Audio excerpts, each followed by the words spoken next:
যাদেরকে জিজ্ঞাসাবাদ করলে বা যাদেরকে ধরলে আসলে সত্য ঘটনাটা জানা যাবে, যদি ভারতে গিয়ে থাকে বা পাচার হয়ে থাকে, পাচার করা হয়ে থাকে, তাকে কে করেছে আমার তো তার সেটা জানতে হবে।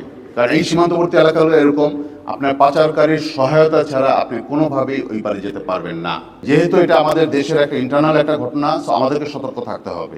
এইটাকে মাথায় রেখে বিজিবি সদর দপ্তর আমাদেরকে যখন সন্ধ্যার পরপরই জানিয়ে দিয়েছে, শুক্রবার সন্ধ্যার পরপরই আমরা যত দ্রুত সম্ভব রাত 8:30 থেকে 9টার ভিতরে কিন্তু আমরা অলরেডি অকবেন করে ফেলেছি বর্ডার রোড এলাকাগুলোতে।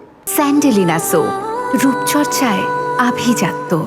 যত যানবাহন চলাচল করছে সেই যানবাহনগুলোকে চেকিং করা এবং একই সাথে সীমান্তর যে সম্ভাব্য রুটগুলো আছে অধিকাংশ রুটগুলোকে আমরা তখন ব্লক করে দিতে পেরেছি। এবং শুক্রবার থেকে শুরু করে শনিবার পর্যন্ত এটা একদম কন্টিনিউ চলে গিয়েছে রাত পর্যন্ত, এবং টিল নাও আমরা সেটা করছি।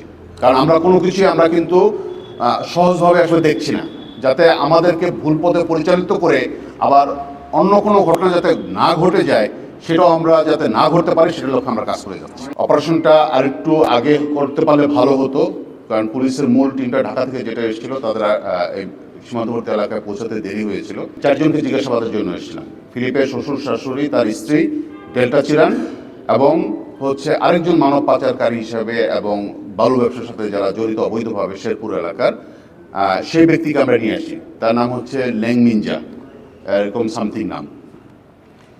এদেরকে জিজ্ঞাসাবাদ করার পরে পুলিশের কাছে কিন্তু আমরা এই 3 জনকে হ্যান্ড ওভার করে দিয়েছি, যে এদেরকে নিয়ে আরও অধিকতর জিজ্ঞাসাবাদ করার জন্য। আর আজকে আমরা যাদেরকে আবার একজনকে আটক করেছি এবং যে জিজ্ঞাসাবাদ চলছে এখন আমাদের ক্যাম্পে, তাকে অধিকতর জিজ্ঞাসাবাদ করার পরে আরও কতটুকু তথ্য পাওয়া যায় আমরা জানার চেষ্টা করছি। পরবর্তীতে তার বিরুদ্ধে আইনানুগ ব্যবস্থা আমরা নিব। পুলিশের মাধ্যমে একটা তথ্য আমরা পেয়েছি, স্থানীয় সোর্স যারা আছে মূলত এই মানব পাচারকারীর সাথে কম বেশি যারা জড়িত থাকে তাদেরকে আমরা জানি যে কারা এটা করে। তাদের মাধ্যমেও আমরা যোগাযোগ করার চেষ্টা করেছি। তাদের পক্ষ থেকেও কিন্তু বিভিন্ন তথ্য এসছে এবং তাদের পক্ষ থেকে নিশ্চিত করেছে শনিবার সন্ধ্যা রাত 8টা পর্যন্ত তারা আমাদের কাছে নিশ্চিত করেছে যে এখন পর্যন্ত বর্ডার ক্রস করেনি। এটা হচ্ছে একজনের ভাষ্য। তারা অবস্থান করছে নালিতাবাড়ি এলাকাতে এবং ফিলিপ সেটা জানে।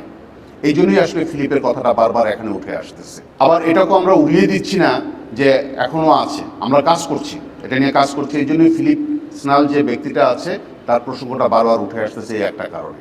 কোথায় ছিল, কিভাবে আসছে, এর আগে যে তথ্যগুলো এসছে ধারাবাজারে এসেছিল, ওইখান থেকে মোটরসাইকেলে করে গিয়েছে, তারপর সীমান্ত পার হয়েছে, যদি হয়ে থাকে কোন দিকে, যেই কথাটা বলা হচ্ছে হালুয়াঘাটের ভুটিয়াপাড় এলাকা দিয়ে, ওইখানে আমাদের অনেকগুলো বিএপি আছে এবং সবাই কিন্তু চেকপোস্ট ওইখানে বসিয়েছিল। আমরা যেটা বলেছি যে আমাদের নিয়মিত যে টহলটা থাকে, একটা করে টহল থাকে, এই একটা টহলের অতিরিক্ত আরেকটা টহল আমরা তখন বাড়িয়ে দিই। বিশেষ পরিস্থিতি যখন তৈরি হয় তখন আমরা টহল বাড়িয়ে দিই এবং সম্ভাব্য রুট যেগুলো আছে সেগুলো আমরা আমাদের নজরদারির ভিতরে নিয়ে আসি। আমি যখন এই নিউজটা যখন আমি বলছি তখন আমি শুনেছি, কারণ আমি নিজে তো দেখিনি।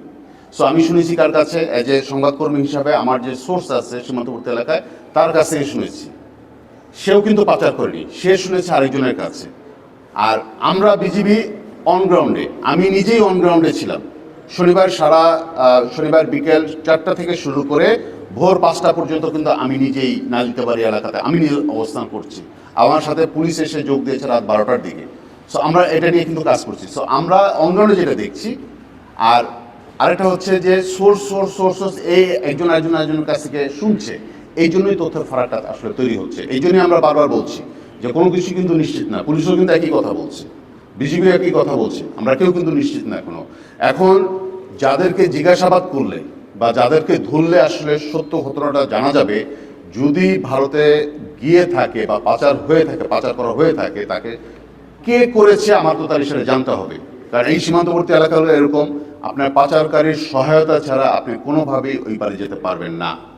তাহলে যাকে পাচারকারী হিসেবে বিবেচনা করা হচ্ছে সে ফিলিপ স্নাল, তাকে ধরার জন্য আসলে মাঠে আমরা কাজ করছি। এটা পুলিশও কাজ করছিল ওই দিন থেকে, আমরাও কাজ করছি এবং টিল নাও এখনও কাজ করছি।